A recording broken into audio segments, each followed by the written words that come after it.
In this video, I'll show 7 serious mistakes which chess masters never make.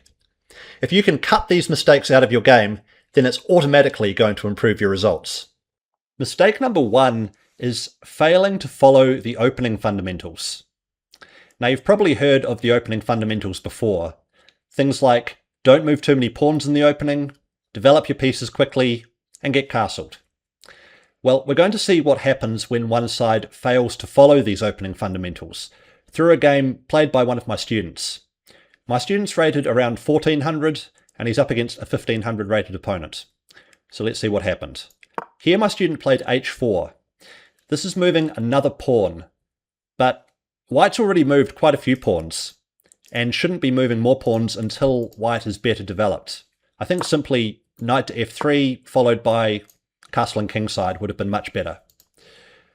But after h4, we can see that black does follow the opening fundamentals. Knight to c6 gets the knight off its starting square. And then bishop to e3. Okay, that is developing a piece, but it's not entirely clear what the bishop is doing on e3. And also it's not getting white any closer to castling. Bishop to g4 from black. And then we see bishop to g5 from white. So we can see that this bishop has now moved twice to get to the g5 square. It could have got there in one move, but instead it went first to e3 and then to g5. Moving the same piece twice in the opening is generally not to be advised because it results in being behind in development. Black plays f6, forcing move, and even though white gives this check, getting the black king to step aside, we can compare how well black has developed to white's situation. Black is fully developed. All of the minor pieces are off their starting squares, and the black king is also castled. White, on the other hand, only has the bishops developed, and one of the bishops is under attack right now.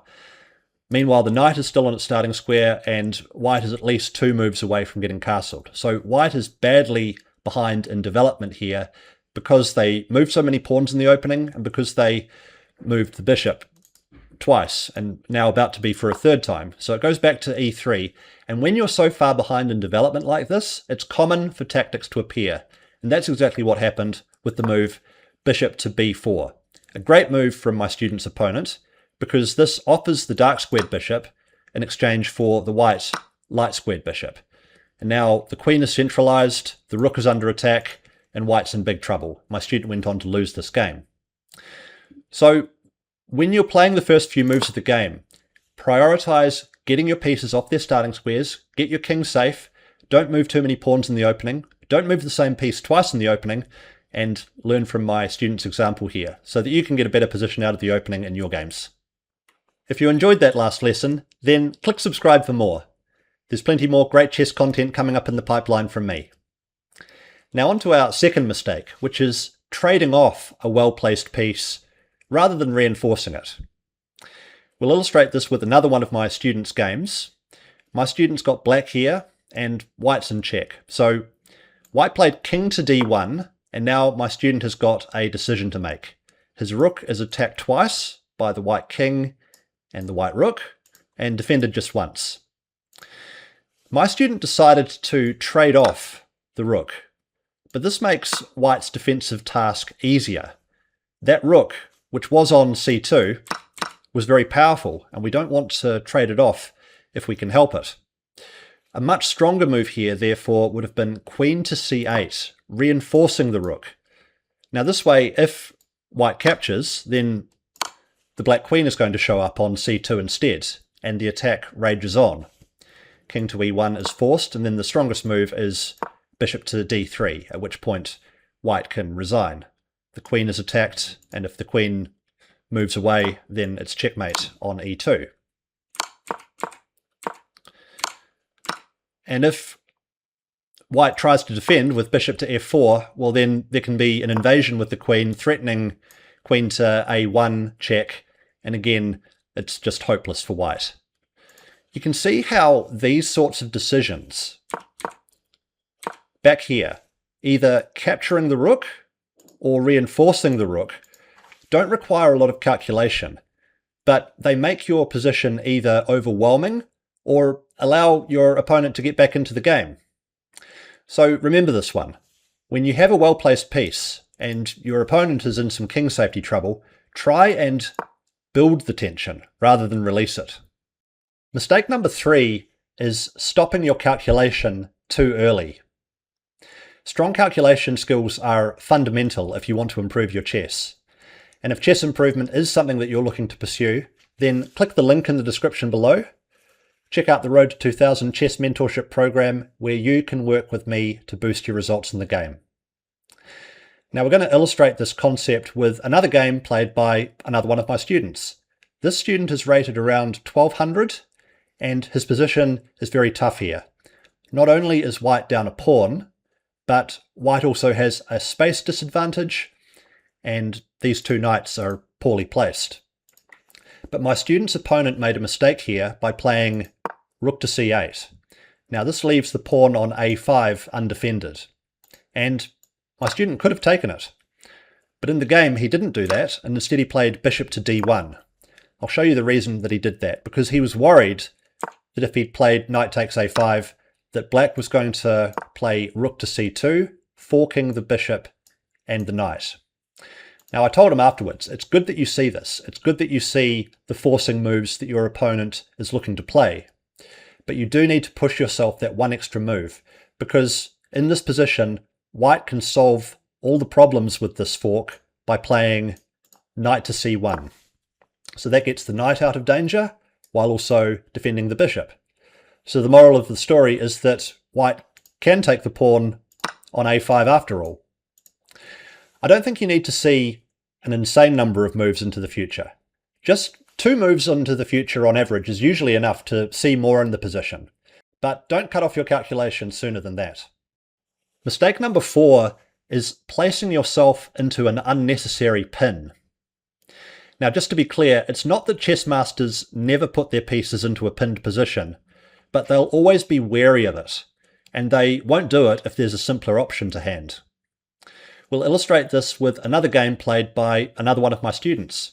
This student is rated around 1300, and with white to move, white can capture this pawn on e5 because there are 3 white pieces attacking it and only 2 black pieces defending it. The question is, how should white take the pawn? Either with the queen or with the knight. If you take with the queen, then it comes with check. There's going to be a number of trades, and we can end up with a position like this, where white has a simple position with an extra pawn in an endgame with great winning chances. But in the game, instead, my student decided to take with the knight, and this illustrates the mistake that I'm getting across in this lesson. White has just put themselves into a pin. This knight can't move away now because of the pressure that black's got along the e-file. And we'll see that as the game continued, black was able to exploit this with the move f6. This attacks the pinned piece, and although my student tried to create some complications, once the dust settled, black did win a piece, and with an extra bishop, of course, black is totally winning. It's decisions like these ones which make your position either easy to play or difficult to play. If you put yourself into a pin, it's asking for trouble. Mistake number 5 is failing to consider your opponent's forcing moves against your high-value pieces. In one of my previous videos, someone wrote in the comments that it's impossible to consider every move that your opponent might play. And that's exactly right, which is why it's important to focus on the forcing moves. That's threats against your king, as in checks, or threats against your queen, the rooks, because those are the ones that you need to consider before you make the move that you're considering making. We're going to see a transgression of this in a game played by one of my students. This student is rated around 1300, and in this position he played queen to a7, looking to continue the attack against the black king. Unfortunately, this misses a forcing move that black is able to play in reply, which is rook to a8, and now white is lost. The queen can't move off the a-file without the rook on a1 dropping, with checkmate to follow. And of course, if the queen stays where it is, then it just gets taken. You could give up the queen for the rook and the bishop, but now black has a overwhelming material advantage, and not only that, black is going to be able to checkmate this way. So before you play a move like queen to a7, you need to ask yourself, what could my opponent do that would put me in trouble if I play the move that I'm thinking of making? This can help you prevent blunders just by asking yourself, if I play this move, what could my opponent do in reply? Mistake number 6 is failing to see the opponent's best defense. Our model game here is another one of my students' games. This time it's a 1400 rated student, and it's a very sharp position, but my student with black is on the attack. It's white to move here though, and white played g takes f4, and my student responded with rook to h8. Now on the one hand, I quite like the attitude behind this. Rather than recapture straight away, introduce a checkmate threat, but unfortunately it fails to see white's best defense. White's only defense really, which is queen to g3, which is what was played in the game. Now from here, black is still better, but the position is complex, and unfortunately my student went on to lose this game. I think the thing is that before you play the move rook to h8, you need to force yourself to ask, how would my opponent defend if I play the move that I'm thinking of making? And if you have that mindset, then I think there's every chance that you see the move queen to g3. Certainly a master wouldn't miss this move. That's why it would have been stronger just to recapture on f4. And now all these squares around the white king on the third rank are controlled by black, and it's much harder for white to defend. Let's see how the game could have continued. Let's say queen to d2. Well, black could play f3, attacking the bishop. Once the bishop moves, then there's bishop to h6. And at the very least, black is going to be able to win material, thanks to the skewer. But actually, once the white queen moves out of the way, you don't even take the rook. Instead, you play bishop to f4. And now white can just resign. The threat is queen takes h2 checkmate. The knight could move away, but it's still going to result in checkmate. I think this is really illustrative of how sometimes the critical moment isn't a long sequence that you have to calculate. Instead, it's just having the right mindset of how could my opponent defend, putting yourself in your opponent's shoes, trying to come up with the best defense for the move that you're thinking of making. Now, maybe, like most people, you're only interested in watching the free videos which I release on YouTube, and that's totally fine. But for a small number of dedicated adult improvers, there is the chance to work with me through the Road to 2000 Chess Mentorship Program, which you can check out by clicking the link in the description below. On that page, you'll hear more about my own journey to 2000, as well as be able to see some of the student testimonials and case studies, the results that I've had with chess players just like you. So click the link in the description below if you have interest, and we can work together to improve your game. Mistake number 7 is failing to notice the common tactical patterns. As you advance in chess, you'll start seeing more on the board automatically. The tactic that I'm about to show here for white is something that an advanced player would see almost without thinking, but for lower rated players might not be so obvious. So my student here, rated around 1200 at the time, failed to see white's threat.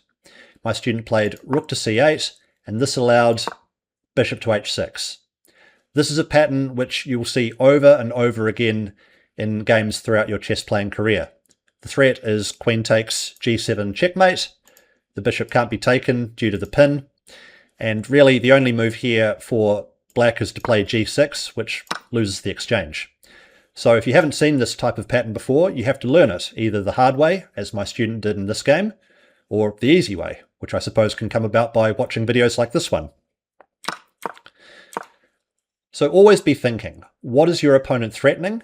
And have in mind the common tactical patterns. This is one reason that I put so much emphasis on pattern recognition in my chess training.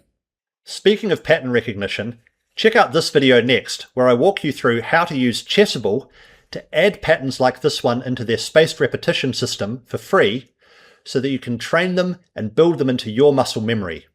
It'll lead you to seeing more on the chessboard automatically, and also help improve your results.